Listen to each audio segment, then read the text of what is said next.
At ganito po kaganda ang Philinvest City. Grabe! World class po talaga tong city na to. Tingnan nyo naman po gaano katahimik, kalinis. Plus, eto po talagang world class. Epic po ang ating center. Dito po siya located sa pinaka-prime address. Ito, anong pangalan nito, Joseph? Parkway Corporate Center. Parkway, hindi naman ganun. Parkway Corporate. Parkway Corporate Center. At ito po is along Millionaires Lane ng Philinvest City, Alabang. Plus, ang katabi niya ay ano? Bristol at Parkway Place. Ganyan po siya kaganda. Ang ganda po talaga naman to. So, congratulations po sa nag-invest sa Philinvest City. So, ano mga inialak natin dito, bro? Studio City.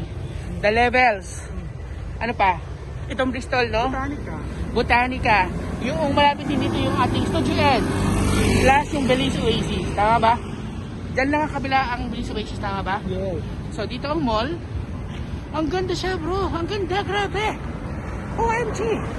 Ito daw sabi ng isang vlogger, ito daw ang Dubai of the Philippines. Wow, Dubai of the Philippines. Congratulations. So,